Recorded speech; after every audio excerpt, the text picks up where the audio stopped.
ഇന്ന് ഞാൻ തയ്യാറാക്കാൻ പോകുന്ന ബട്ടർ ചിക്കനാണ്. അതിനാവശ്യമായിട്ടുള്ള ഇൻഗ്രീഡിയൻസ്: കഴുകി വൃത്തിയാക്കിയ ചിക്കൻ 1/2 കിലോഗ്രാം, 1/2 ടീസ്പൂൺ മഞ്ഞൾപ്പൊടി, 1 table spoon Kashmiri chilli, 1/4 teaspoon garam masala, 2 സവാള നീളത്തിൽ അരിഞ്ഞത്, 25 ഗ്രാം അണ്ടിപ്പരിപ്പ് വെള്ളത്തിൽ കുതിർത്തത്, ഒരു വലിയ തക്കാളി അരച്ചത്, 1 table spoon oil, 2 table spoon butter, 1/2 teaspoon kasuri methi പൊടിച്ചത്, 1/2 കപ്പ് മല്ലിയില, ഇഞ്ചി വെളുത്തുള്ളി പേസ്റ്റ് ഓരോ ടേബിൾ സ്പൂൺ വീതം, ഫ്രഷ് ക്രീം, ഇത് ഓപ്ഷണലാണ്.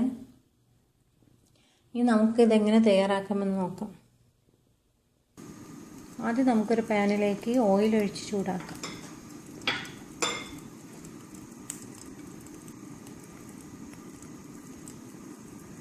ഇനി നമുക്കതിലേക്ക് അരിഞ്ഞു വെച്ചിരിക്കുന്ന സവാള ചേർത്ത് വഴറ്റാം. സവാള അധികം വഴറ്റേണ്ട ആവശ്യമില്ല, ഒന്ന് വാടിയാൽ മതിയാവും. സവാള ഇപ്പോൾ ആവശ്യത്തിന് വഴങ്ങുമെങ്കിൽ ഇനി നമുക്ക് മറ്റൊരു പാത്രത്തിലേക്ക് മാറ്റാം. ഇനി നമുക്ക് സവാളയിലേക്ക് അണ്ടിപ്പരിപ്പ് വെള്ളത്തിൽ കുതിർത്തത് ചേർത്ത് നന്നായി ഒന്ന് അരച്ചെടുക്കാം. സവാളയും അണ്ടിപ്പരിപ്പ് നന്നായി അരച്ചു കഴിഞ്ഞു. ഇനി നമുക്കിതൊരു സൈഡിലോട്ട് മാറ്റി വയ്ക്കാം. ഇനി നമുക്ക് ഈ പാനിലോട്ട് ബട്ടർ ചേർത്ത് കൊടുക്കാം.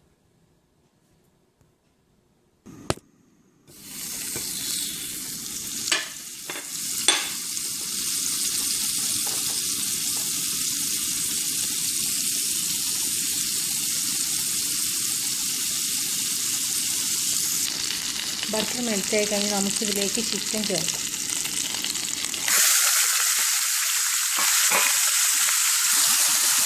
മഞ്ഞൾപ്പൊടി ചേർക്കാം.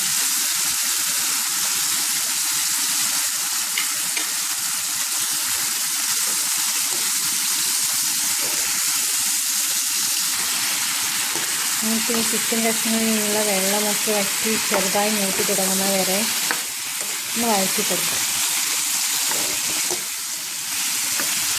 ഇപ്പോൾ ചിക്കനിൽ നിന്നുള്ള വെള്ളമൊക്കെ വറ്റി ചിക്കൻ ചെറുതായി മൂട്ടി തുടങ്ങി നമുക്കിതിലേക്ക് ഇഞ്ചി വെളുത്തുള്ളി പേസ്റ്റ് ചേർക്കാം.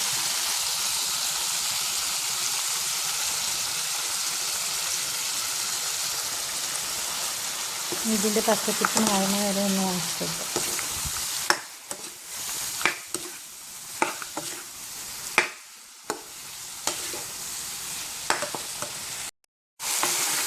ഇഞ്ചി വെളുത്തുള്ളി പേസ്റ്റ് ഇട്ട് കഴിഞ്ഞ് നമുക്കിതിലേക്ക് ഇനി മുളക് പൊടിയും ഗരം മസാലപ്പൊടിയും ചേർത്ത് കൊടുക്കാം.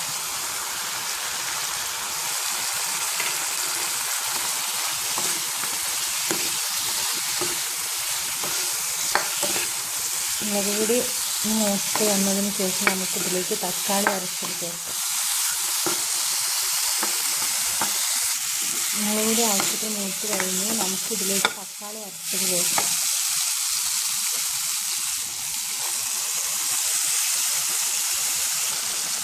ഇത് നമുക്ക് നന്നായി വഴറ്റി കൊടുക്കാം.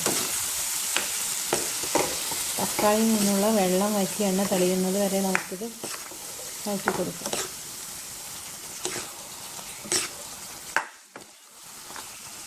ഇപ്പോൾ തക്കാളിയിൽ നിന്നുള്ള വെള്ളമൊക്കെ വറ്റി എണ്ണ തെളിഞ്ഞു തുടങ്ങി. ഇതിലേക്ക് 3/4 കപ്പ് വെള്ളവും ആവശ്യത്തിന് ഉപ്പും ചേർത്ത് കൊടുക്കുക.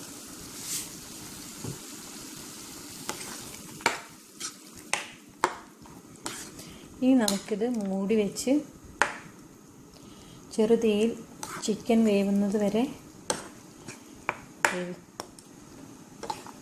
ഒന്ന് മൂടി വെച്ച് വേവിക്കാം.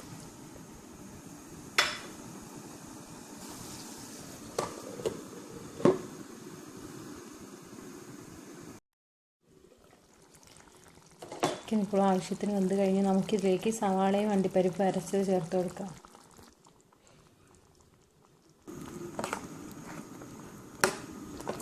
തിള വന്നു തുടങ്ങി. നമുക്കിനി ഇതിലേക്ക് കസൂരി മേത്തി പൊടിച്ച് ചേർത്ത് കൊടുക്കാം.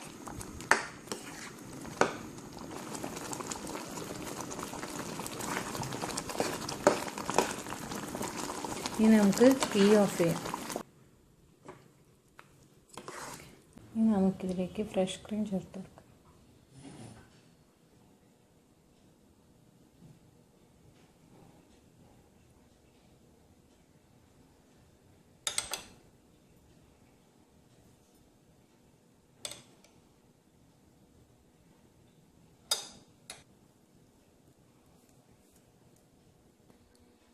ചിക്കൻ റെഡിയായി കഴിഞ്ഞു. എല്ലാവരും ഇത് ട്രൈ ചെയ്ത് നോക്കണം.